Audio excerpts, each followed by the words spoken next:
I think it's time for something savoury again. So today I'm going to show you how to make cheese straws. Yes, everyone loves cheese, and I don't know how you feel about straws, but these are really tasty. So in my bowl here, I've got 375 grams of plain flour. Don't worry about sifting it. I've also cut and cubed up 225 grams of cold unsalted butter, and I've also added a pinch of salt into here. And what we're going to do is put the butter into the flour and then run it through our fingers until it looks like breadcrumbs. Simple. I'm using red Leicester today and some parmesan. So the quantities of cheese is, it looks quite alarming actually. If you want something cheesy, put lots of cheese in. And I fancied a bit of red Leicester. Also, it gives these a really nice colour.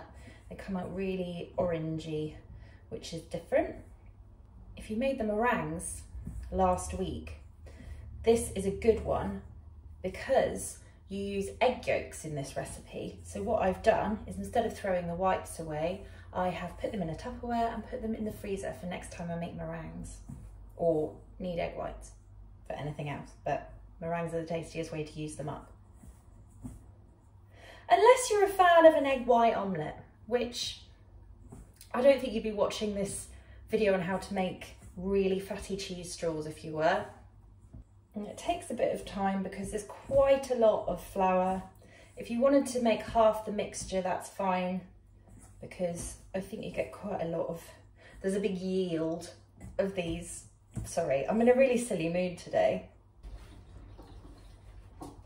If you've got it, now would be a good time to add a pinch of mustard powder. In these ones, I'm going to use a bit of chilli powder because I think it gives a nice little kick, but just a little bit, maybe half a teaspoon. Just give that a mix in. So take a fork and cheese.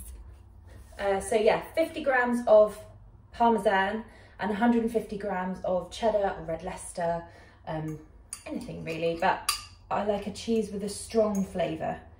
Stir that in with your mustard powder or chilli powder or cayenne or paprika. Oh, I need a bigger bowl. Use a big bowl. And then we've got 2 egg yolks here, and just put those in as well. And then mix it all together.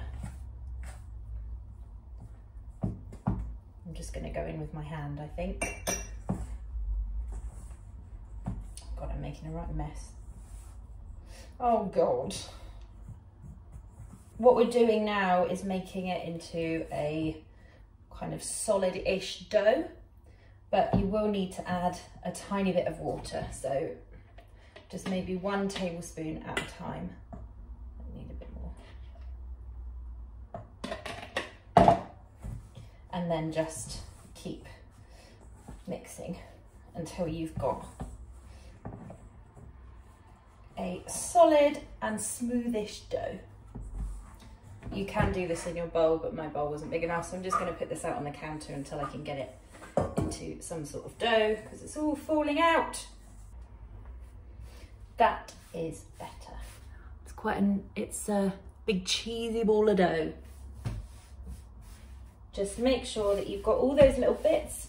You want everything picked up. And all we need to do with this is wrap it in some cling film and put it in the fridge for at least 30 minutes before we bake.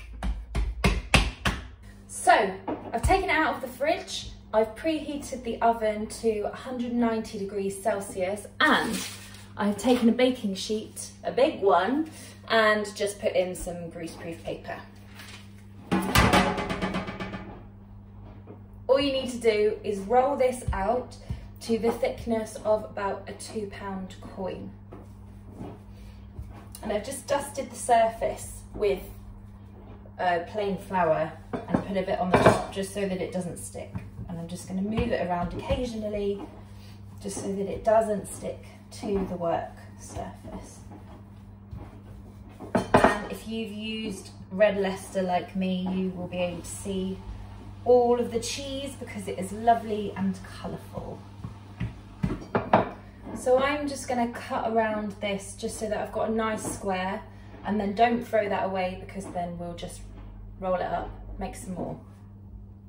So I'm just going to take a knife and get it into a neat square shape.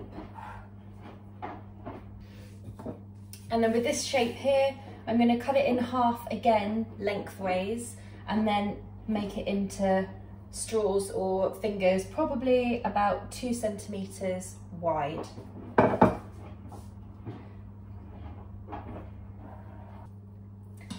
And then I'm just going to take our baking sheet and I'm just going to lift each one up and place it on there. They don't need loads of space, but they will puff up in the oven, so just don't stick them right next to each other, is all I would advise. Ooh! And that one has fallen apart, so we'll re-roll that one. So I'm going to roll out the rest of them and put them in a different baking sheet, but as you can see, these are ready to go into the oven now. So it's 190 degrees and you want to bake them for 10 to 15 minutes and then cool them in the tray. So there you have it, lovely cheese straws to enjoy with a beer or a tea.